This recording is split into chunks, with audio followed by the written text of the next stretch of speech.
Olá, você que está acompanhando aqui nossa edição de hoje do Jornal da Record News. Hoje nós temos mais um tema relacionado com a economia do nosso país, mas focada diretamente em comércio internacional.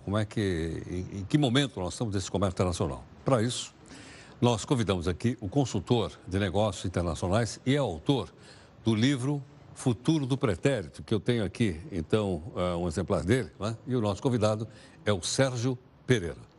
Sérgio, muito obrigado pela participação, bem-vindo, prazer em conhecê-lo. Obrigado. Sérgio, deixa eu ver se eu me lembro primeiro o que é futuro do pretérito.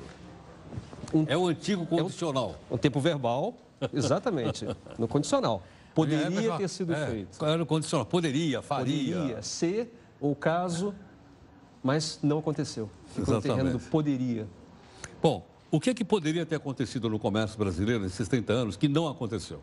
Heródoto, a gente ficou, nos últimos 30 anos, pensando e repetindo que o Brasil era o país do futuro. O tempo passou, o futuro chegou e a gente continua ainda ancorado nos mesmos problemas que nós tínhamos há 20 e há 30 anos. Se eu pudesse resumir para você em poucos pilares: infraestrutura, educação, mentalidade empresarial, decisões governamentais.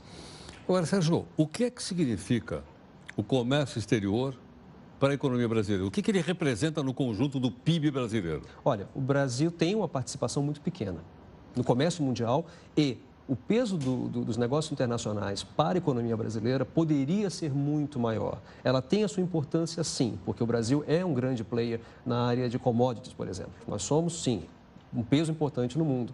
Mas a análise, Heródoto, tem que ser um pouco mais ampla. Por quê? O Brasil é reconhecido como um grande vendedor de commodities, mas são produtos onde nós não controlamos os preços vêm de fora, nós não vendemos, nós somos comprados. A atenção recai sobre a indústria. Entendo. Quer dizer, a commodity, o preço é feito no mercado internacional. Em bolsas. Ou em Chicago, ou em Londres, ou em Xangai, ou sei lá onde. É isso? São bolsas internacionais. Bolsas internacionais. O que a gente tem que pensar com muito carinho é a nossa indústria, especialmente a pequena e a média indústria. Então, no comércio internacional, quantos por cento nós temos? 1%. 1%. Do comércio global, o Brasil tem apenas 1%. Dos 19 trilhões de dólares que se compram e vendem todos os anos, o Brasil entra com 1%. O que é aterrorizante é que em 1948, quando começou a se tabular esses números, o Brasil tinha 2%.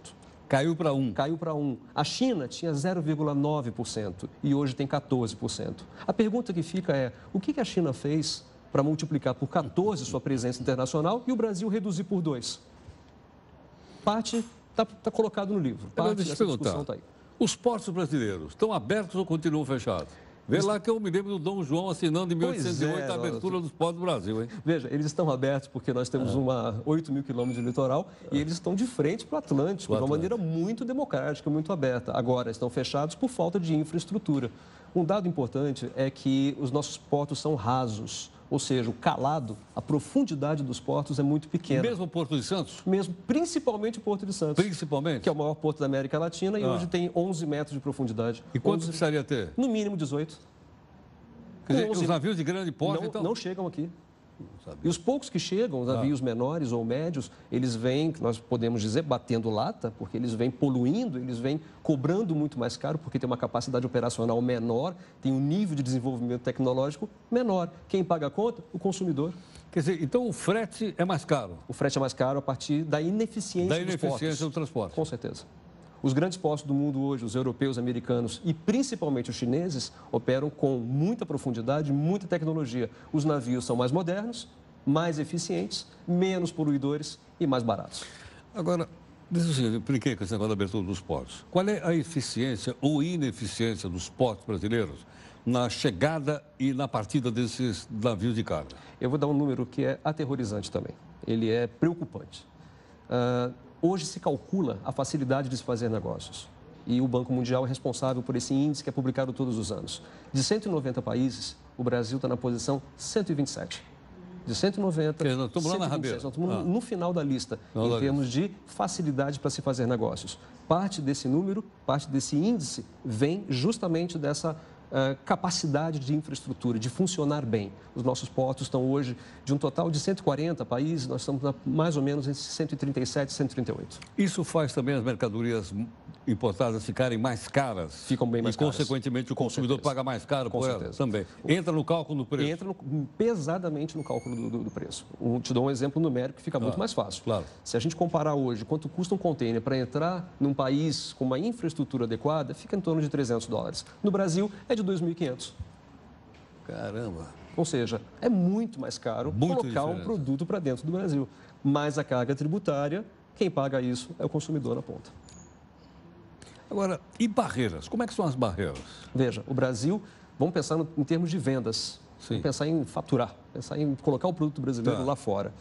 Barreiras existem, mas barreiras estão aí para serem discutidas, entendidas e superadas. E negociadas, eu suponho. E negociadas. E negociadas. Esse esforço é conjunto, tanto dos empresários quanto do governo. Entendo. Agora, quando eu falo em negociação, estou dizendo uma negociação de nós vender um determinado produto e comprarmos também desse mesmo país, desse país ou de outro. Exatamente. Hoje, todo mundo trabalha com reciprocidade.